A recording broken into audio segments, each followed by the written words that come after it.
ഈ മഹാരാഷ്ട്രയിൽ വലിയ വിജയമാണ് ബി ജെ പിയുടെ നേതൃത്വത്തിലുള്ള സഖ്യത്തിന് നേടാൻ കഴിഞ്ഞത്. പക്ഷേ ഈ വിജയത്തിന് പിന്നാലെ തർക്കമുണ്ടായി. ശിവസേനയും അതോടൊപ്പം തന്നെ ബി ജെ പിയും തമ്മിൽ ഒരു മുഖ്യമന്ത്രി കസേരയെ ചൊല്ലി തർക്കം ഉണ്ടായി.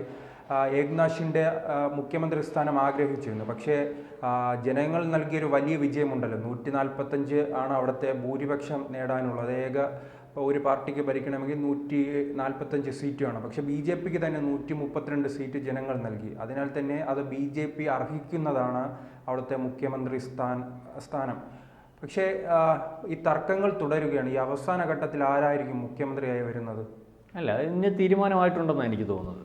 അതിനകത്ത് ബി ജെ പി ഇപ്പം മൂന്നാമത്തെ പ്രാവശ്യമാണല്ലോ തുടർച്ചയായിട്ട് ബി ജെ പി അധികാരത്തിൽ വരുന്നത്, അല്ലെങ്കിൽ ബി ജെ പിയുടെ നേതൃത്വത്തിലുള്ളൊരു മുന്നണി അധികാരത്തിൽ വരുന്നത്.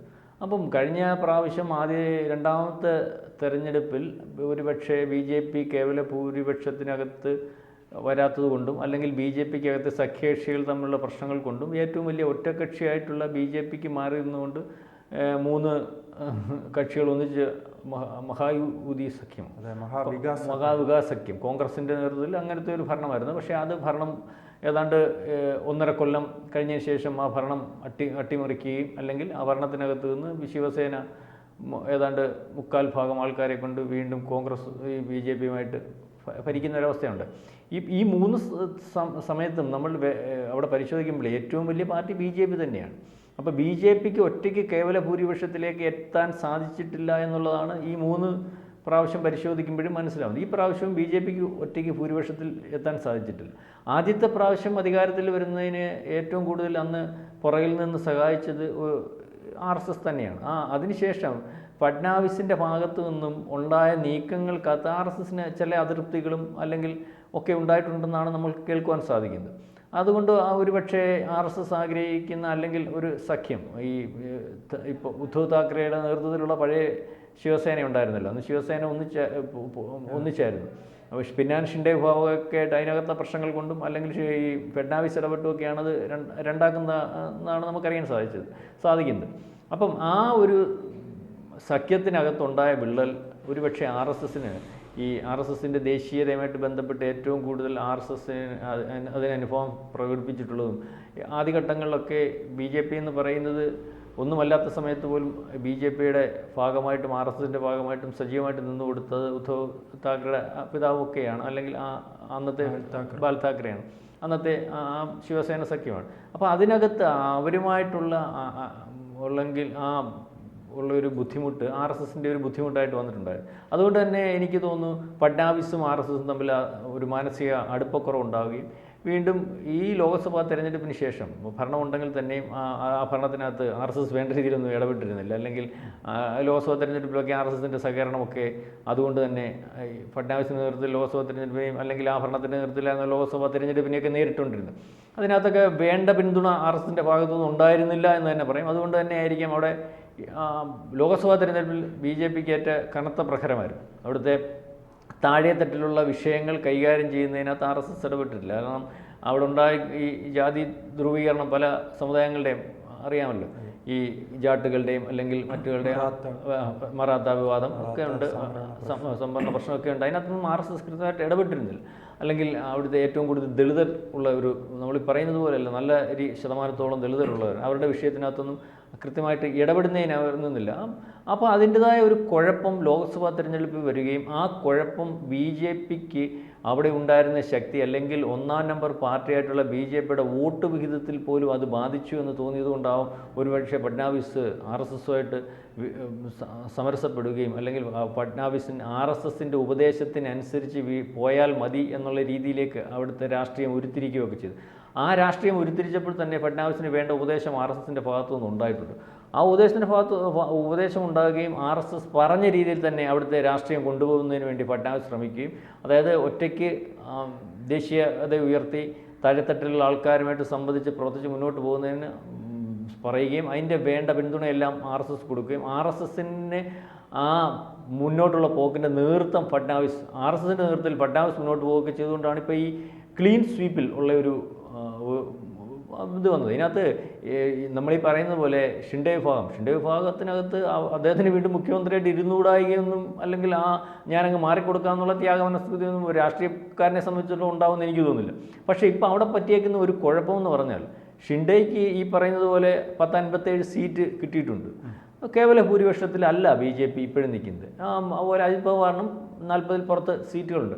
പക്ഷേ മറുപക്ഷത്ത് പ്രതിപക്ഷത്ത് ഈ 3 പേരും, ഒന്ന് ശരത് പവാറിൻ്റെ നേതൃത്വത്തിലുള്ള NCPയും അല്ലെങ്കിൽ ഉദ്ധവ് താക്കറെയുടെ നേതൃത്വത്തിലുള്ള ശിവസേനയും കോൺഗ്രസിനെയും ഒക്കെ പരിശോധിക്കുമ്പോൾ അവർക്കുമായി കൂടിയോ യോജിച്ച് ഈ 2 പേരും പോയാൽ പോലും കേവല ഭൂരിപക്ഷത്തിൽ എത്താൻ പറ്റാത്ത ഒരു രീതിയിലേക്കുള്ള ഒരു രാഷ്ട്രീയ ആണ് നമുക്കവിടെ മനസ്സിലാകുന്നത്. അതായത് ഈ ഇപ്പം നിൽക്കുന്ന BJP സഖ്യത്തിനകത്തു നിന്ന് വെല്ലുവിളിച്ചുകൊണ്ട് ഇറങ്ങിപ്പോയാൽ മറുപക്ഷത്ത് പോയി ഒരു ഗവൺമെൻറ് ഉണ്ടാക്കുന്നതിനോ ഒരു സഖ്യം ഉണ്ടാക്കുന്നതിനോ പ്രാപ്തമായിട്ടുള്ള ബലം അപ്പുറത്തില്ല എന്നുള്ളത് തന്നെയാണ് അതിൻ്റെ പ്രശ്നം. മാത്രവുമല്ല ഷിൻഡെ, RSSൻ്റെ ഒരു പ്രത്യേകത, ഷിൻഡെ എത്ര ബലം പിടിച്ച് വെളിയിൽ പോയാലും അതിനെ അതിജീവിക്കാൻ തക്കവണ്ണം RSSുമായിട്ട് ബന്ധമുള്ള ഉദ്ധവ് താക്കറെ അപ്പുറത്ത് നിൽപ്പുണ്ട് എന്നുള്ളതാണ് അതിൻ്റെ ഒരു രസം. RSSുമായിട്ട് ഉള്ള ഒരു ബന്ധം ഉദ്ധവ് താക്കറെ ഇപ്പോഴും കാത്തു സൂക്ഷിക്കുന്നുണ്ട്.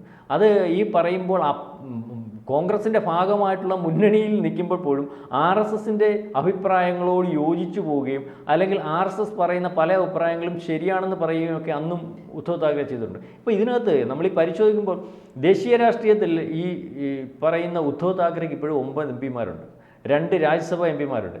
ഈ ഷിൻഡെ വിഭാഗത്തിന് 7 MP-മാരേ ഉള്ളൂ. അപ്പം ഷിൻഡെ വെല്ലുവിളിച്ച് വെളിയിൽ പോയാൽ എല്ലാ അർത്ഥത്തിലും ഷിൻഡെയ്ക്ക് നഷ്ടമാണല്ലോ. ഷിൻഡെയ്ക്ക് അപ്പുറത്തൊരു ഗവൺമെൻറ് ഉണ്ടാക്കി ഒരു മുഖ്യമന്ത്രി ആവാൻ പറ്റത്തില്ല. രണ്ടാമത് കേന്ദ്ര ഗവൺമെൻറ് അല്ലെങ്കിൽ BJPയുടെ ഭാഗത്തുള്ള കേന്ദ്ര ഗവൺമെൻറ്റിൻ്റെ ഭാഗമായിട്ട് നിൽക്കാൻ പറ്റത്തില്ല. ഏതെങ്കിലും കാരണവശാൽ ഷിൻഡെ പിണങ്ങിൽ പോയാൽ ഇപ്പുറത്ത് ഉദ്ധവ് താക്കറെ കൊണ്ടുവന്ന് ഈ സംവിധാനം മുന്നോട്ട് കൊണ്ടുപോകുന്നതിന് വേണ്ടി ഇപ്പോൾ ഉള്ളതിനെക്കാട്ടിൽ ഈസിയായിട്ട് BJPക്കും അല്ലെങ്കിൽ RSSനും സാധിക്കുകയും ചെയ്യും. അതുകൊണ്ട് തന്നെയാണ് തുടക്കത്തിലുണ്ടായ സമ്മർദ്ദം ഒരു പക്ഷേ കഴിഞ്ഞ ദിവസം ഷിൻഡെ വിഭാഗത്തിൽ നിന്ന് പറഞ്ഞത് RSS അല്ലെങ്കിൽ BJP എന്ത് തീരുമാനിക്കുന്നോ ആ ഭാഗം കൂടി പോകുന്നതിന് വേണ്ടിയാണ് ഞാൻ തയ്യാറാവുന്നത്. എനിക്ക് പ്രത്യേകിച്ച് അഭിപ്രായമൊന്നുമില്ല. RSSൻ്റെയും BJPയുടെയും അഭിപ്രായമായിട്ട് മുന്നോട്ട് പോകുന്നതിന് തന്നെയാണ് ഞാൻ തീരുമാനിച്ചിരിക്കുന്നതെന്ന് പറയും. ഇത് ഒരുപക്ഷെ ഷിൻഡെ RSSൻ്റെ അല്ലെങ്കിൽ ഉള്ളിലെ കളിയും അല്ലെങ്കിൽ BJPയുടെ നീക്കങ്ങളുമൊക്കെ വളരെ രഹസ്യമായിട്ട് മനസ്സിലാക്കിയത് കൊണ്ടാവാം ഇവിടെ മത്സരിച്ചിട്ടോ അല്ലെങ്കിൽ മസിൽ പിടിച്ചിട്ടോ എനിക്ക് 56 MLA-മാരുണ്ടെന്ന് പറഞ്ഞിട്ടോ ഒന്നും കാര്യമില്ല. ഈ 56 MLA-മാരെയും അല്ലെങ്കിൽ എൻ്റെ കൂടെയുള്ള 7 MP-മാരെയും വെച്ച് വിലപേശത്തക്കോണമുള്ള ഒരു ശക്തിയിലല്ല ഇപ്പം മഹാരാഷ്ട്ര രാഷ്ട്രീയത്തിൽ ഞാൻ നിൽക്കുന്നതെന്നുള്ള തിരിച്ചറിവ് ഷിൻഡെയ്ക്ക് നല്ലതുപോലെയുണ്ട്. അതുകൊണ്ട് തന്നെയാണ് ഷിൻഡെ ഉപമുഖ്യമന്ത്രി സ്ഥാനം ഏറ്റെടുക്കാൻ തയ്യാറാവുന്നത്. ഒരുപക്ഷെ ഉപമുഖ്യമന്ത്രി സ്ഥാനത്തിന് അദ്ദേഹത്തിൻ്റെ മകനെയാണ് പരിഗണിക്കണമെന്ന് പറഞ്ഞത്. അതിനകത്തൊന്നും BJPക്ക് കുഴപ്പമില്ല, അത് പരിഗണിക്കണം. അല്ല, അതിനകത്ത് കേന്ദ്രമന്ത്രി സ്ഥാനം കൊടുക്കാമെന്ന് പറയുന്നതിൻ്റെ കാര്യം എന്ന് പറഞ്ഞാൽ ഷിൻഡെ പറയിച്ചു. ഷിൻഡെയുടെ ആൾക്കാരെ കൊണ്ട് അല്ല പാർട്ടിയെ കൊണ്ട് ആളുകളെ കൊണ്ട് MLA-മാരെ കൊണ്ടൊക്കെ ഈ പറഞ്ഞ മുഖ്യമന്ത്രിയെ തീരുമാനിക്കുന്ന ഒരു അവസരം വന്നപ്പോൾ എൻ്റെ നേതൃത്വത്തിലുള്ള ഒരു ഗവൺമെൻറ് ആയിരുന്നല്ലോ ഇലക്ഷനെ നേരിട്ടത്, അല്ലെങ്കിൽ എൻ്റെ നേതൃത്വത്തിലുള്ള ഗവൺമെൻറ്റിൻ്റെ പ്രിയമായിട്ടുള്ള പദ്ധതികൾ ജനങ്ങൾക്ക് ഉൾക്കൊണ്ടതുകൊണ്ടാണ് ഇത്തരത്തിൽ ഒരു വലിയ ഭൂരിപക്ഷം കിട്ടിയത്. അതുകൊണ്ട് എനിക്ക് മുഖ്യമന്ത്രി സ്ഥാനത്തിന് അവകാശമുണ്ട്, അതിനൊരു ടേം തീരുമാനിച്ച് തരണമെന്നുള്ള രീതിയിലൊക്കെയുള്ള ഒരു സംസാരം ഉരുത്തിരിഞ്ഞു വന്നു. അന്നേരം ഈ പറയുന്നത് പോലെ BJPയായിട്ട് സംസാരിച്ചപ്പോഴാണ് പറഞ്ഞത് നിങ്ങൾക്ക് മുഖ്യമന്ത്രി സ്ഥാനമൊന്നും തരാൻ പറ്റത്തില്ല, BJP തന്നെ ഭൂരിപക്ഷത്തിൽ നിൽക്കും, BJPയുടെ നേതൃത്വത്തിൽ തന്നെയാണ് അല്ലെങ്കിൽ RSSൻ്റെ നേതൃത്വം തന്നെയാണ് ഇലക്ഷനെ നേരിട്ടത്, അപ്പോൾ ആ രീതിയിലുള്ള കാര്യം നടക്കത്തില്ല, നിങ്ങൾക്ക് മുഖ്യമന്ത്രി സ്ഥാനം കിട്ടുന്നില്ലെങ്കിൽ അർഹമായ ഒരു കേന്ദ്രമന്ത്രി സ്ഥാനം ക്യാബിനറ്റ് റാങ്കോടുകൂടി തരുന്നതിന് വേണ്ടി ഒരുപക്ഷെ നരേന്ദ്രമോദിയുടെ ഭാഗത്തുനിന്ന് അല്ലെങ്കിൽ BJPയുടെ ഭാഗത്തുനിന്ന് അത്തരത്തിലൊരു തീരുമാനം ഉണ്ടാക്കാം, നിങ്ങളുടെ മകനെ ഉപമുഖ്യമന്ത്രിയാക്കാമെന്ന് പറഞ്ഞിട്ടുണ്ടായിരുന്നു. അതാണ് അന്നത്തെ ആദ്യത്തെ ചർച്ചയിൽ. അപ്പോൾ പക്ഷേ ആ ചർച്ചയിൽ ആദ്യമേ അതിനനുകൂലമായിട്ടുള്ള ഒരു സംസാരമോ അല്ലെങ്കിൽ അത്തരത്തിലുള്ളൊരു മറുപടിയോ ഒന്നും കൊടുത്തതായിട്ട് നമ്മൾ കണ്ടില്ല. പക്ഷേ ഇതെല്ലാം മാധ്യമങ്ങളിൽ കൂടി വരുന്ന വാർത്തകളാണ്, വ്യക്തമായിട്ട് ഇവർ പരസ്യമായിട്ടൊന്നും പറഞ്ഞിട്ടില്ല. പക്ഷേ പരസ്യമായിട്ട് പറഞ്ഞ ഒരു കാര്യം ഇന്നലെ ഷിൻഡെ പറഞ്ഞത്, ഞാൻ യാതൊരു കാരണവശാലും ഈ സഖ്യത്തിനകത്ത് യാതൊരു പ്രശ്നത്തിനോ യാതൊരു അവകാശവാദത്തിനോ ഇല്ല, ഞാൻ BJP പറയുന്നതനുസരിച്ച് BJP തീരുമാനിക്കുന്ന മുഖ്യമന്ത്രി അല്ലെങ്കിൽ ആ സഖ്യം തീരുമാനിക്കുന്ന മുഖ്യമന്ത്രി ആരാണെന്ന് വെച്ചാൽ അവരെ അംഗീകരിച്ച് മുന്നോട്ട് പോകുന്നതിന് വേണ്ടിയാണ് തയ്യാറാവുന്നതാണ് പറഞ്ഞത്. അതായത് മഹാരാഷ്ട്ര രാഷ്ട്രീയം ഏറ്റവും 2025 RSSൻ്റെ 100ാം വാർഷികം ആഘോഷിക്കാൻ തുടങ്ങുമ്പോൾ, ഒരു കൊല്ലത്തെ ആഘോഷമാണ്, ആഘോഷിക്കാൻ തുടങ്ങുമ്പോൾ കാവി അണിയേണ്ട മഹാരാഷ്ട്ര, ആ മഹാരാഷ്ട്രയിൽ ഏറ്റവും ശക്തമായ ഒരു ഗവൺമെൻറ്റുമായിട്ടാണ് ബി ജെ പിയുടെ നേതൃത്വത്തിലുള്ള ഒരു ഗവൺമെൻറ്റുമായിട്ടാണ് അവിടെ ഇപ്പം ഫഡ്നാവിസ് ആണെങ്കിൽ ഫഡ്നാവിസ് മുഖ്യമന്ത്രിയാവാൻ പോകുന്നത്. അതായത് ആർക്കും മറിക്കാൻ, കേവല ഭൂരിപക്ഷമില്ലെങ്കിൽ പോലും ആ BJP ഗവൺമെൻറ്റിനെ മറിക്കാൻ പറ്റാത്ത കോണം ഉള്ള ഒരു സംവിധാനമാണ് ഇപ്പോൾ ഉരുത്തിരിഞ്ഞ് കാണുന്നത്. കേന്ദ്രത്തിൽ ഇപ്പോഴത്തെ അവസ്ഥ അത് തന്നെയാണ്. കാരണം ഈ കേവല ഭൂരിപക്ഷം BJPക്ക് ഇല്ലെങ്കിൽ പോലും ആ ഗവൺമെൻറ്റിനെ മറിച്ചിട്ട് അതിൻ്റെ കൂടെ നിൽക്കുന്ന ഘടകകക്ഷികൾ അപ്പുറത്ത് പോയാൽ ഒരു ഗവൺമെൻറ് ഉണ്ടാക്കാൻ പറ്റാത്തൊരു രീതിയിലേക്കാണ് അല്ലെങ്കിൽ എണ്ണത്തിനകത്ത് നമ്മൾ കാണുന്നത്. അതിനെക്കാട്ടി മാരകമായ അവസ്ഥ, അല്ലെങ്കിൽ അതിനെക്കാട്ടി സുരക്ഷിതമായിട്ട് BJPക്ക് ഭരിക്കാൻ പറ്റുന്ന അവസ്ഥയിലാണ് മഹാരാഷ്ട്രയിൽ നമ്മൾ ഈ MLA-മാരുടെ എണ്ണം പരിശോധിക്കുമ്പോൾ മനസ്സിലാവുന്നത്. അതായത് ഇവർ രണ്ടുപേരും കൂടെ അപ്പുറത്ത് പോയാൽ പോലും ഗവൺമെൻറ് ഉണ്ടാക്കാൻ സാധിക്കത്തില്ല. ഇവർ രണ്ടുപേരും കൂടെ അപ്പുറത്ത് പോവുകയാണെങ്കിൽ ആ സഖ്യത്തിൽ നിന്ന് ഉറപ്പായിട്ടും ശിവസേനയുടെ ബാൽ താക്കറെ പരസ്യമായിട്ട് ഇപ്പുറത്ത് വരുന്നതിന് വേണ്ടി സാധിക്കും. കാരണം ഈ രണ്ട് ശിവസേനയും കൂടെ ലയിച്ചു പോകുന്ന ഒരവസ്ഥ ഇപ്പം നിലവിൽ നമ്മൾ കാണുന്നില്ല. കാരണം അതിനകത്തും ഈ നേതൃത്വത്തിൻ്റെ ഒരു വിഷയം വരും.